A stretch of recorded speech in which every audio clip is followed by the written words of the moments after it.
Welcome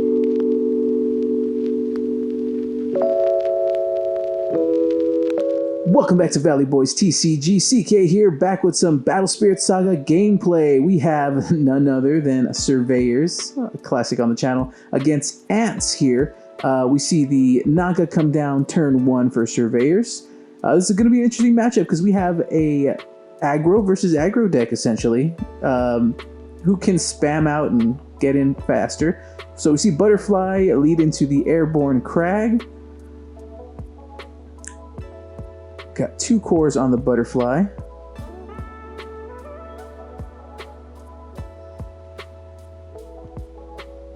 And just turn past. We're going to leave the Butterfly up for defensive purposes. Weird to see Ants go on the defensive, but you got to do that against Surveyors so you don't give them too many cores to ramp up fast. We see Setsuna come down for Surveyors. Going to give him some ramping ability. So Setsuna's going to go in. We're going to take it and then pass turn.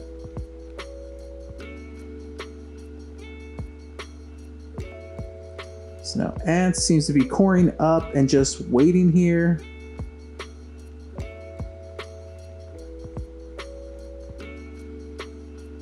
I'm guessing Ants probably has a little bit of a issue with, yeah, we see, ooh, Jiraiya come down.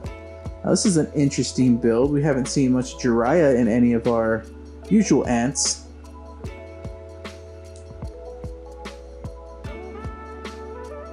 So he's gonna explain some of the abilities that actually come in handy here.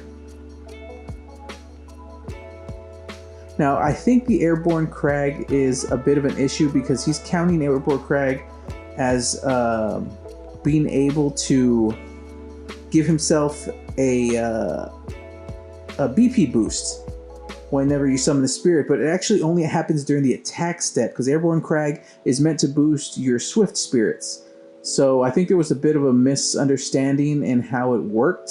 So he was boosting the spirits he plays out, but it doesn't quite do that, but that's all right. We see Surveyors get Delaney out. Delaney only has 1 core currently, so he's not going to be able to boost the rest of them, but we see Butterfly take the hits, and which is a smart play because if any of the Surveyors die, Butterfly was going to die anyway because Naga would do the core drain, but Setsuna is able to get some ramping going for them, so it's a very, very tricky setup here for Ants. They only have the Jiraiya on board, and basically he's staring down lethal on the other side. So he's going to have to really get some defensive spirits out. But even if we see Ants set up, even if Ants can set up a wide enough board to kind of hold off, we know that as soon as we see Murasaki come down, it's GG's because then we're going to have a board full of Kataguri. Feels very Naruto here. We got Jiraiya and the Kataguri Shadow Clone type. See, Ants is starting to build wide, but again, ooh, Mushrantula, tongue tied there. Mushrantula is a fun card when it came down. I really wanted to see about building a very disruptive, hand destructive build because it was very annoying. That with the little plant dude. And we see a Deadly Balance come down, so Ants got to figure out what they want to sacrifice here. Do you sacrifice the attacking spirit? Do you sacrifice one of your other attackers?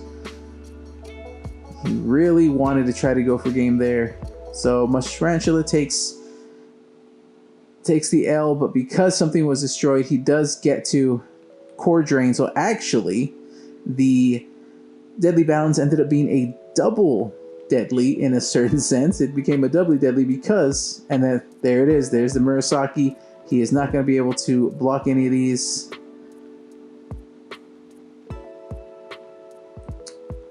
And that is going to be, and that will be GG's. Moving on to game 2.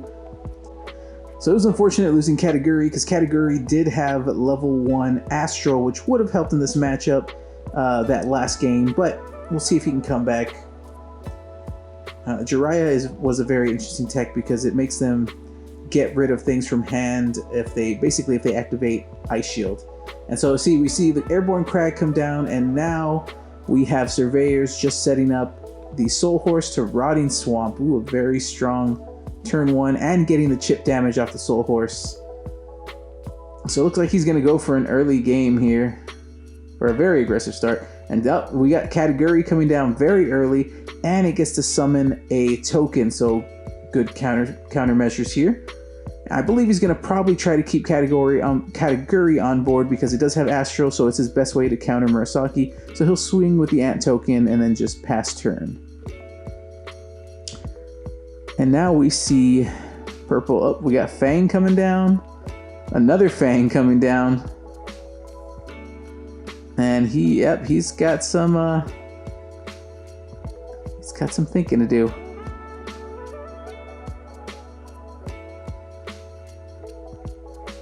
I don't think he doesn't have much cores in reserve, so I think he's gonna have to take some of this damage just to kind of recur some cores.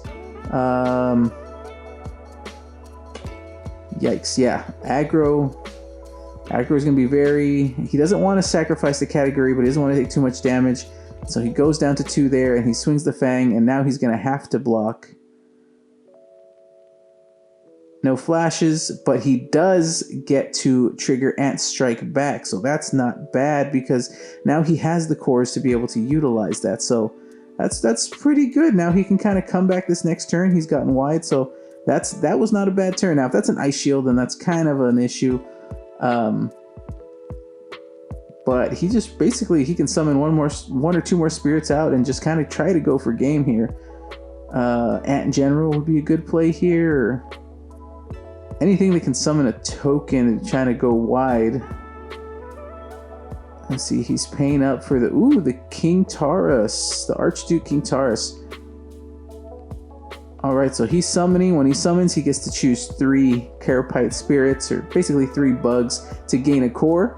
So it's basically ramp 3 because he already had 3 tokens on board that he put the cores on and then just moved them back all onto Archduke to level him up. And now I believe he can swing and summon another token. Yep, he swings, he summons another token, he has the core from reserve, takes the hit. And the funny thing, this ant should be beefed up. So now you can just kind of go all in, swinging tokens, and yep, there is the Ice Shield. So we do have the Ice Shield to trigger.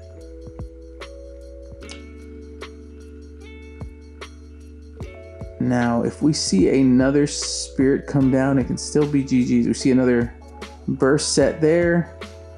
We see the Laney come down, and now he's coring everything up. So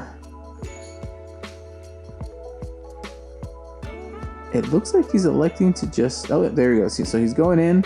He's going to try to get rid of all the blocks. Swinging again. We get 1 block there. Swinging again, another block, and then swing for game. All right, that was... Well, aggro versus aggro. Very quick game. So hope you guys enjoyed the gameplay. Hope you guys come back next time.